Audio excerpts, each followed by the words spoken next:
know that I'm different, self-motivated, self-disciplined, yeah. I learned from my experience. I just want someone. What's going on, everybody? Welcome to another episode from Boyz to Men. I'm your host, Terry, Mr. King, and I'm back here today with a special guest, man. I actually met this guy recently, but he's a part of many musical bands and doing a lot of things in the music industry, which is exciting to hear. And I know there's a lot of people that go into the music industry that they don't know the appropriate steps to take to get there. So I brought this guy on so he can educate us on a lot of the things in the music industry. I'm gonna let him introduce himself, but his name is Jesse. But Jesse, go ahead and introduce yourself. Yeah, man. So I'm Jesse Bumann. I'm a musician. I've been playing for probably 10 or 12 years now, and I've been going to UWF now. This is my second semester here, and I think I'm like a junior overall in the course of college and stuff. So Hey, nice. So Jesse, let's get right into it. all right, man. So music, hmm let's talk about it. How did you first get started in music? So this is a fun story. Okay. Yes, sir. So basically, my dad tried to teach me guitar when I was like 6 years old. But he had a bit of a temperament. I love him. I mean, he's Yeah. great. He's great, but he wasn't that patient. I had ADHD, so it just didn't work out. I understand. But he taught me my first song. It was Pearl Jam's version of "Last Kiss," and then I just kind of put it down. And a while later, he said, "Hey Jesse, if I get you a ukulele, will you play it?" And I said no. And so he got me a ukulele, and I learned to play it, and I did enjoy it. Yeah. And at some point, he said, Jesse, your ukulele teacher also teaches guitar. And so in that way, he kind of tricked me To get into the playing guitar. And my mother, she's a fantastic singer, man. I mean, her brother, their stepmother. I mean, like I come from such a musical A family. musical, yeah. And we've been getting in touch with my dad's biological family, and it turns out they're a bunch of musicians too. I mean, it kind of works out that way, Dang. So that's how I got into that, and I took guitar lessons for quite a while, and I was always playing music and stuff like that around the house, and then I met a couple friends, and we started the band, and we started playing around town, and I mean, just connections grow, you know what I mean? And so now I'm playing in a few different things. I've had the good fortune of backing people up, so Dang. yeah, So what's the name of your band? So I'm in two groups. The first of which is a 3-piece rock band called Classic June. That's classic like rock, and June like the month of the year. Hey, okay. You can find us on Facebook and Instagram at Classic June Band. Okay. And that's a lot of electric music, a lot of rock music, high energy stuff. And A lot of Queens. Mhm. I'm a Queens guy. Yeah, okay. So, and then I'm in an acoustic duo called the Lost Bay Duo, and we're just on Instagram, and we do a lot of acoustic stuff, and I mean, there's some similarity in the repertoire, but Okay. it's two different sounds, and then I also play solo. Okay. All right. Is guitar and ukulele the only instruments you play? No, so I haven't touched a ukulele seriously in a long time. Like after I switched over to guitar, like the job was done. The job was done. All right. Okay. So, but guitar, I play guitar, acoustic, electric, whatever you want. I used to play upright bass in an orchestra in middle school and high school, and because of those two instruments, I could play electric bass. I took up harmonica one summer when I broke my hand, and I've took up piano, and so I've been playing that, and I sing. Okay. So how does come from a musical family? Is it like pressure on you to play music, or is it just something that just come naturally now to you? There's no pressure. No. I annoy them with my music and stuff. So it's like the reverse of what it was in the beginning. Yeah. It's so this happened recently.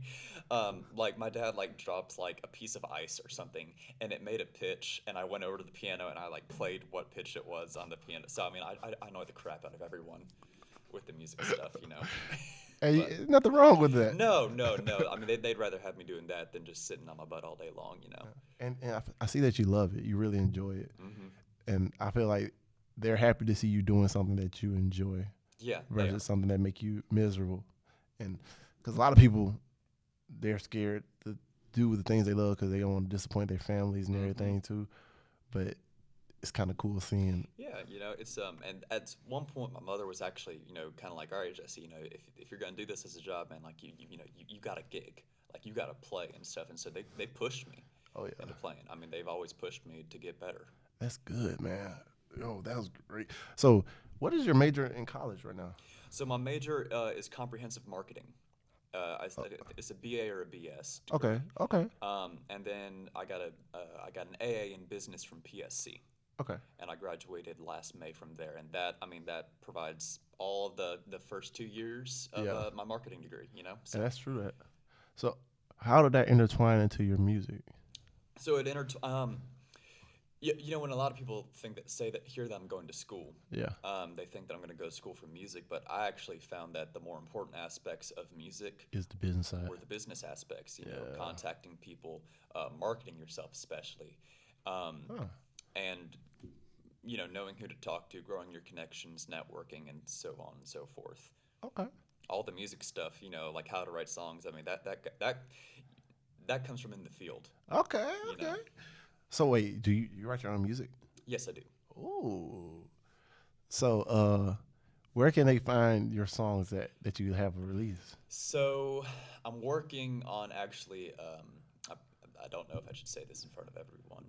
Don't worry, it won't come out for a couple of months. Okay, I got you. So I am working on releasing my first single sometime this year, and I'm aiming for before the summer. Okay. So, and that'll be the first release I've ever done, under my own name, with anything. Yeah. So, but other than that, I mean, you can find samples and stuff on YouTube, the Classic June Band and Lost Bay Duo, just full videos, and you can check out our social medias and find our videos of songs we play there. Dang, that's cool. Mm-hmm. Well, I'll make sure I do this, and y'all hearing this first. So I won't let this episode drop until the day your single drop. Oh shoot! Okay. Hey, if y'all listen live, y'all heard it here first. But this episode is not going to drop until then because this is actually season 3 or 4. Okay. I lost track. I got it all written down on which one it is, but this one will probably be on season 3 or season 4. Okay. So, man, just cool. Just know. Yeah, I'll let you know, man. Yes, keep me in contact with that. All right. But no, yeah, like you said, the business side, because I think with anything where people go in with their love or their passion, they understand that it's a business as long as go alongside with that, and they don't get in depth with the business side of the industry they're going in. Yeah, they focus entirely on how to get good at what they do, but then, I mean... They get screwed. Yeah, they really do, man. I mean, I know so many talented musicians and stuff that they aren't so savvy with the business, and they haven't reached their full potential, Yeah, because the only artist I know of that kind of did similar stuff, like took the business side on for himself in the beginning, it was a rapper, Nipsey Hussle. Okay. Because he did all the stuff for himself by himself. He owned the rights and everything else too, because he's like, bro, ain't anybody get fucked by nobody else. Yeah. So I was like, okay, but. Yeah. So another one, and this is a little esoteric, but Frank Zappa is another one. He had his own record companies and stuff like that. So he owned his publishing. He got all the money from everything. I mean, he ran the covers from the albums. I mean, everything. That's what I think a lot of artists are going that route these days because they want to have control over their imaging and everything else too. Because you hear all these stories about what goes on in the in the industry, and they were like, bro, fuck that. Yeah. Yeah, I don't know what all is true, but yeah, it's I mean, it's really gotten to the point where and streaming doesn't help either. I mean, artists get less than a penny per stream. So what? Yeah, artists get less than a penny per stream on like Spotify and stuff like that. So, and that's why you see all these like old people like in their 80s and stuff still touring. That's the only way they can make any money. And also it's fun. I mean, but mainly, I mean, I'm sure people would rather sit on their butts when they're 80 years old and just release music than have to keep playing. Yeah. So. Dang it. So, do you see the music industry changing anywhere that can change eventually? Man, what I would love to see happen is like we just all like boycott all these streaming services until they pay y'all what y'all should be paying. Yeah, until they pay us what we should be paid and stuff. But I don't know. I haven't gotten to that part of of the business part yet, to where I know all the ins and outs and stuff. For and everything that gets negotiated. Like I said, I haven't released anything yet. Yeah. So when I do, I mean, I'll know more about that then. Okay, bad. Let's go. So, how does everything you experience in life relate to everything you're doing right now? It all consistently consistently revolves around like work and music and stuff. And I try to balance, because there are people who just, I mean, they could burn themselves out on music too quick. And so I try not to, like my parents made a point of like separating like, business and like family stuff, you know what I mean? And I try to do the same. Like I try to make time to hang out with my friends, hang out with my family, hang out with my girlfriend and stuff. And there's, time to work. And there's some intertwining, because I mean, I work with friends. Musicians are like the luckiest people in the world. We get to work with our friends. That's dope. And stuff that goes on around me. It influences my writing, personal stuff, mostly stuff that I see happening to other people. I say I'm not that interesting, so I tend to write songs about other people. Hey, there's nothing wrong with that. No, there's not. It's so much more fun. Because you're getting them the voice that they don't have at that time. Mm-hmm. And I see a lot of artists, they talk about the situation, because a lot of you people voices ain't going to be getting heard because they're on this level. Mm-hmm. And the artists that actually express that to the world, it sort of gives them empowerment to feel like they understand what I'm going through. They see the struggle and they're acknowledging it. So I feel like music is a big, well, and I see that. Like I see that with like rap and stuff, and some of the rap. I don't like a whole lot of rap. Oh, I don't either. Hey, people, deadass people don't understand. Like growing up, listening to it, I was nitpicky already with which rap songs I listened to. But people like Kendrick Lamar and stuff like that, I find that he kind of speaks to a lot of people who are a little on the lower side of life. Yeah, the woker side. Like J. Cole at the same time too. Like I like J. Cole. I do listen to Kendrick. What's his name? There's another rapper. Now Wale, he's decent, but Chance was good. He's started going toward the other stuff now. But like the rappers actually talk about something other than sex, money, and weed and drugs. Because like even with, actually, I ain't just gonna talk about rap. I'm talking about any industry, any genre. Because most of them are starting doing the same thing too, talking about sex, money, and drugs and all this stuff. Because country getting it that way. Rock. Well, rock and roll was known for sex. That's what they're known for. It started about sex, man. Yeah, exactly. So. And then, like, it's kind of hard to even tell you what genre is what genre now, because they all kind of intertwining with their messages. So, Well, and what I really like about some of those genres is that maybe they talk about like guns, drugs, violence, and sex, but it's about how they talk about it. Are they glorifying it? Are they calling attention and calling it out? Yeah, and like that's why I sort of now versus the genre versus the type of music it is, I go about the artist, because I see how the artist is relating the message. Because a lot of these people don't understand that music plays a big part in the development of the youth. It does. And what they listen to is how they perceive the world. So I appreciate my mother for giving me a wide variety of music growing up. And a lot of R&B as well too. But because like I worked at Rodizio Grill like last year at the end of the year, and I find it so funny because there were some white people, white guys. Let's talk about these. There's these white guys and white girls that work there, and they listen to the gangster rap and gangster everything too. I'm like, bro, you don't even live in that type of environment. No, you.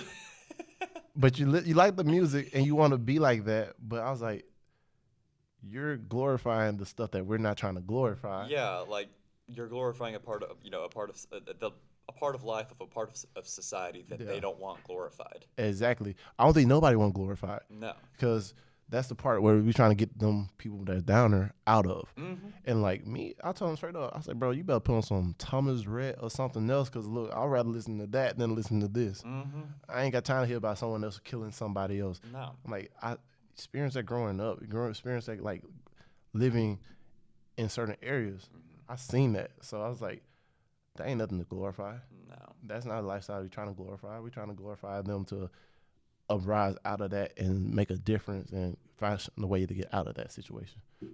Right. Yeah. And I feel like music is the connection. It really is. Yeah. It's it almost like plays a better part of the news than the actual news itself. Oh yeah. I've stopped watching the news. I stopped watching the news years ago. It's so sad. But I mean, I'll still listen to music, and sometimes I get like news updates in music. I'm like, oh, I didn't know that happened. Exactly. And it's so funny because like the main person that ever said something about music connecting to the people, Bob Marley. Oh yeah, man. He was. I mean, talk about like a political guy. You know what I mean? Have you ever seen the concert footage of him getting like these two like blood rivals together, like and make them hug, on and stage? they hug. Yeah, they like hug or shook hands or something. Yeah. I mean, he was connecting the people. Yeah, because he realized like the government tried to divide more than they tried to show how similar we are. Mm-hmm. And if people actually listen to the news, they get more divided because that's what they're trying to push. The media trying to push on you. And the same thing with certain songs. That's why you look at certain songs get more playtime than other songs that have more of a positive message and everything. I don't know why we're so attracted to negative things. You know, it's so weird. I mean, and even in stuff like, I mean, literally there's a genre called the blues. Yeah. Like, there's a genre called the blues. And like, look, the blues inspire so many different things out of it. Mm-hmm. But you learn like, the pain that goes through there, like you feel the pain. Oh yeah. But you learn how to get over the pain through that. Mm-hmm. But I feel like the media just want you to sit in that pain and just stay in that pain and like, oh no, you stay down here. Yeah, well, you know, it's gotten to like where like the news and stuff is trying to entertain you. Oh yeah. Rather than inform you. Oh, trust me. What's more entertaining, the stuff that actually goes on day to day, or this weird outlier? These are crazy stories, you know. Oh yeah, because that's why you look at it. Fox only broadcasts a certain way. Mm-hmm. Other stations broadcast this way. CNN broadcast this way. And you think about it. My professor actually told me, because he actually worked in media. He's like, the thing about it, if Fox stopped doing the things they do, like broadcasting this part of the news, like the right wing stuff, mm-hmm. He's like, I guarantee you CNN will start grabbing the right wing and everybody just going to switch over. Oh, yeah. He's like, it really just... the same, they basically run by the same company. They just wanted to show. It's funny. It's just like bullshit. Yeah, no, it's just a bunch of crap, you know. And when I do like read the news and stuff like that, like I try to look up articles like on Fox and CNN, and I synthesize, and I'm like, okay, this is probably what happened. Yeah, look in the middle of it, the gray area. I'm so in the middle of everything, you know what I mean? Like my friends hate me, man. I'm like altruistic. Oh no, trust me, people. I'm with you on that because. All right, I'm a black guy, right? Uh-huh. When I tell people who I voted for in 2016, mm-hmm. they get so pissed off. Oh, yeah? Because I voted for Donald Trump. Okay. Because I was like, at the time, it seemed like the better option. Yeah. And I was like, I can see a lot of double areas. I see a lot of areas where most people would not want to see because I was in the military on top of it, too. Right. So I got a perspective where, like, I can kind of emphasize for this person because I used to be... the person next to me probably has been raised up north and had this one way of thinking, mm-hmm. and I got this one way of thinking, mm-hmm. and we had these conversations to understand each other. Mm-hmm. So I'm like, it's not really, it's just a perspective problem that people have on the world and in the world. So I don't trust people who completely vote one way or the other. I think there's just such a... Well, I mean, I say I don't trust people. I mean, obviously I trust people, but like, no one is completely right. Exactly. And I try to highlight that in like my songs and stuff like that. I try to paint, different perspectives and whatnot. Exactly. Because I had a cop that came on my first season. Oh, cool. great guy. Like I met him from the gym. Honestly, like, and I have a lot of friends that are cops. Mm-hmm. But you see on the news the bad part. Yeah. So I had to ask him questions, this and third, and he told us about the stuff that goes on behind the scenes. That, like, hey, those people, they be trying to get them out of there too because they don't want them to be perceived, like, they don't want to mess up the perspective they want to create in this society. Mm-hmm. Like, most of them don't communicate like they did back in the day. Yeah. He talking about how the standards had just been dropped down because of that. It's just like, it's messed up, man. It's messed up. And, like, it's a dangerous job. Yeah. And I understand. I stand on both sides. Mm-hmm. I was like, you're doing your job. But then the thing that I always see on the media, especially me being a black guy, all right, you remember that it was a kid that shot up the church and they took him to, the cops arrested him, took him to Burger King and everything else. And you see the black guy that was just walking home, got shot, and then for having a hoodie on. Yeah. And it sucks because it's like, I'm not saying all the stories end like that, but that's the ones the media put on us. Yeah. And hence why we got the music we got today. Yeah. Well, and you're talking about like dangerous stuff, and there's a buddy of mine. He's a vet. Yeah. And I mean, he was in it. Yeah. I have a few veteran friends who are also songwriters, but this guy, I mean, he talks about almost like he was playing me one of the songs he wrote and like just sampling verses, and I mean just chills up and down because he was brutally talking about his struggles with PTSD, all kinds of stuff. Yeah. I mean it's. Trust me. It's music is really a conduit. You know what I mean? It's such a great way to communicate and reflect the times and stuff like that. You had some of Bob Dylan's songs and stuff like that earlier in his career. Were very, I mean, journalistic. Yeah.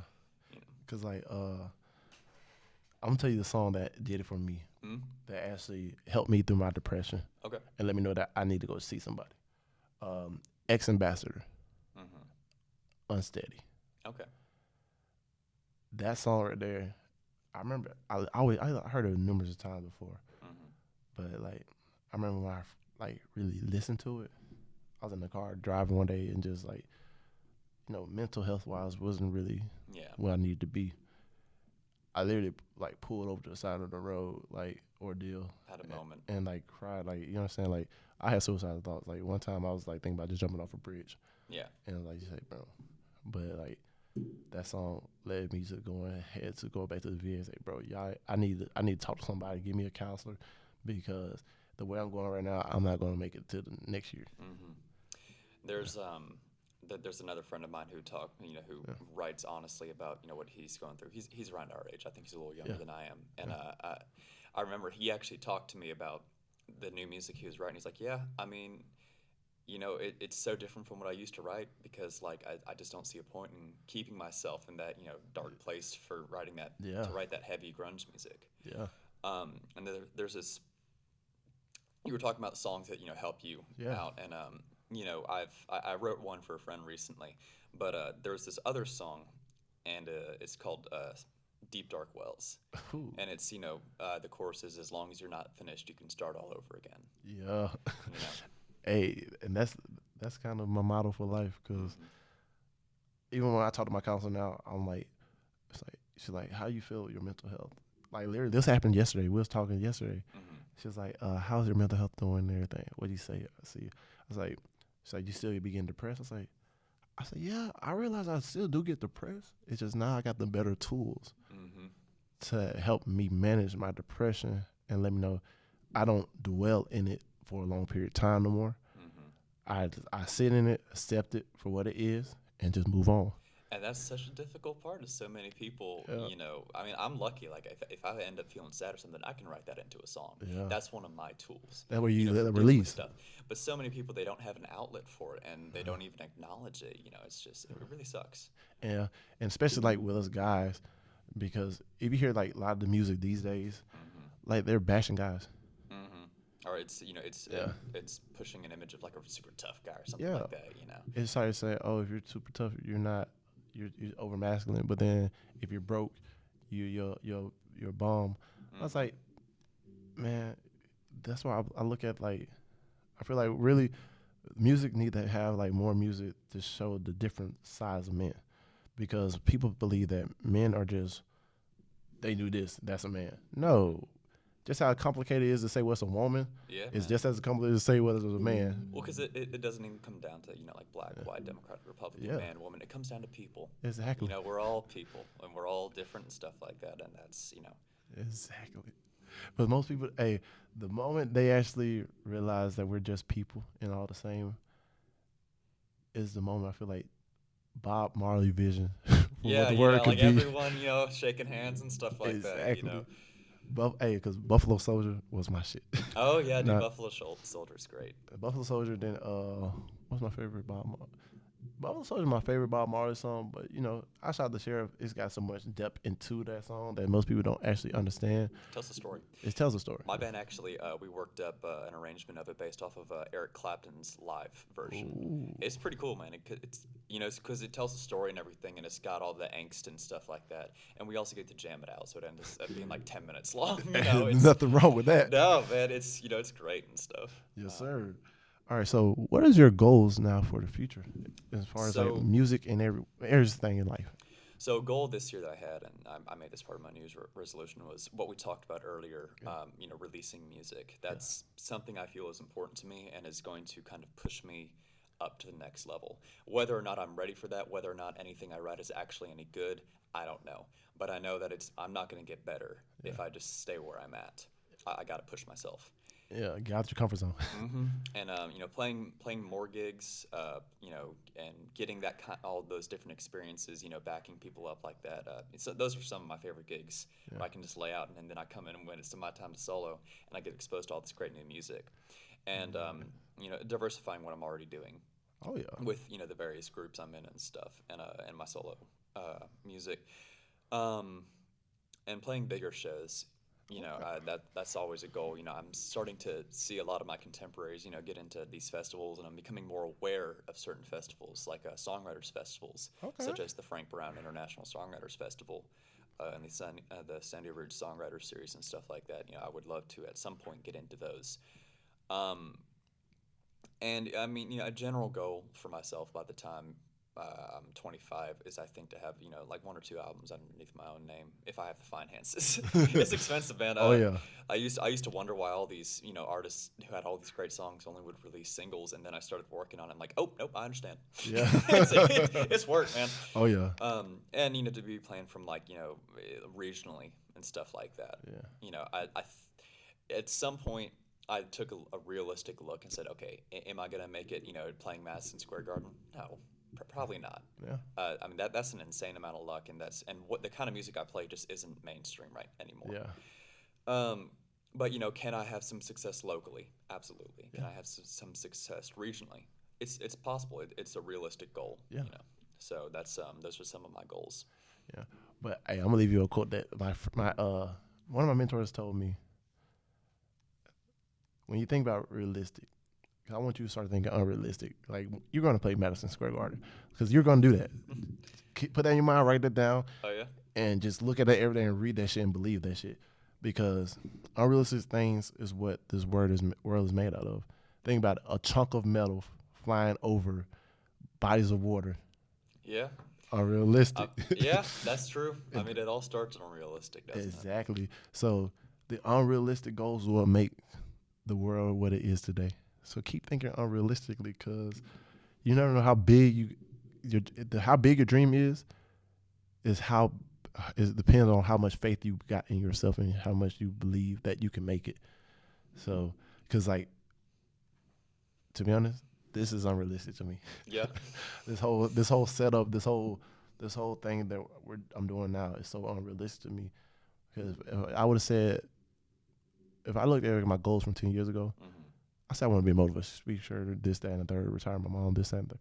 I looked at a lot of my major goals. I ain't done none of it. Mm-hmm. Then, within a year, started this, kind of get some chance to motivate other people. It's baby steps. It's a baby step. And I'm looking at like, bro, I'm actually in a place where people come to me and say, bro, I see what you're doing, and bro, it's actually helping. So I was like, bro, I'm actually touching people like I always wanted to. I'm glad you can do that. And I'm glad I could do that. And I would have never believed that I could do this. And look at me now. Keep the unrealistic goals, because like they say, don't shoot for the moon. Fuck it. Because if you land on the moon, you miss it and land on the star. So just keep shooting. Yeah, man. Just keep shooting. But no, you got any final thoughts you want to leave with the people? Yeah. No, I think we pretty much covered it. I think we covered everything, you know. Oh, yeah. Well, then I'm going to go ahead and close out this episode, but I also got to always close out my way and everything. Go for it, so let me hit you with it. Remember this, everybody. Dream big dreams, because small dreams have little magic. And how big will you dream if you know you couldn't fail? So keep dreaming. Keep pushing. I love y'all. Thank y'all for tuning in for this episode. Thank you, Jesse, for coming on. Thank you for having me. I can't wait for your music to come out and you to play Madison Square Garden. All right. Hey, when you play Madison Square Garden, wherever I'm at, just send me a ticket. I'll be backstage with you. I got you, brother. Yes, sir. All right. Peace, love, and happiness. I know that I'm different, self-motivated, self-disciplined, yeah. I learned from my experience. I just want someone to take me serious. Real questions that I ask. How long will this solo trip last? I'm content with being alone in the past, but it's changing and it's something I can't grasp.